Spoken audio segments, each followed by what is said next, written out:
May mga bayang hindi lamang nabuo dahil sa hangganan o batas, kundi dahil sa pangarap at pagkakaisa ng kanilang mga mamamayan.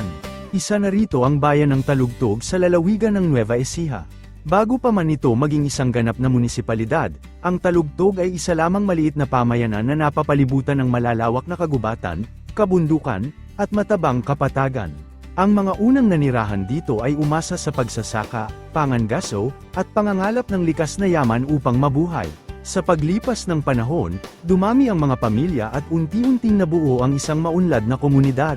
Noong 1917, ang Talugtog ay kinilala bilang isang baryo na sakop ng bayan ng Quiapo.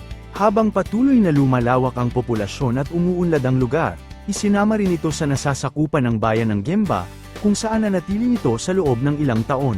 Ngunit hindi rito nagtapos ang kwento ng Talugtog.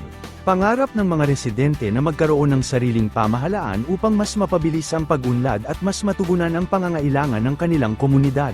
Dahil sa kanilang pagkakaisa at walang sawang pagsisikap, naisulong ang panukalang gawing hiwalay na munisipalidad ang Talugtog.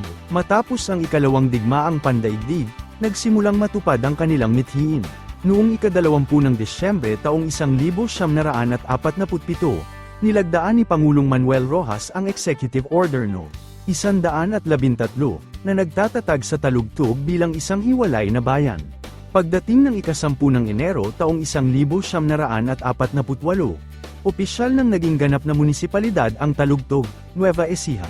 Ang araw na ito ang naging simula ng bagong kabanata sa kasaysayan ng bayan, isang kabanatang puno ng pag-asa, pagbabago, at pag-unlad. Mula noon hanggang sa kasalukuyan, nananatiling agrikultura ang pangunahing kabuhayan ng mga mamamayan ng Talugtog. Kilala ang bayan sa masisipag nitong magsasaka na patuloy na nagtatanim ng palay, mais, at iba pang pananim na nagbibigay buhay hindi lamang sa kanilang pamilya kundi maging sa ekonomiya ng lalawigan. Ngunit higit pa sa mga ani at taniman ang maipagmamalaki ng Talugtog. Taglay nito ang isang komunidad na pinagbubuklod ng sipag, malasakit, at pagmamahal sa sariling bayan. Sa paglipas ng mga dekada, patuloy itong umuunlad habang pinapahalagahan ang kasaysayan at kulturang iniwan ng mga naunang henerasyon. Sa bawat kalsadang dinaraanan, sa bawat bakiring na mumunga, at sa bawat pangarap na tinutupad ng mga mamamayan, buhay na buhay ang kwento ng Talugtog, isang bayang isinilang mula sa determinasyon ng mga ninuno at patuloy na humaharap sa kinabukasan ng may dangal at pag-asa. Ito ang Talugtog, Nueva Ecija, isang bayang may mayamang kasaysayan, matatag na pagkakakilanlan, at isang pamayanang patuloy na umuunlad para sa susunod pang mga salinlahi.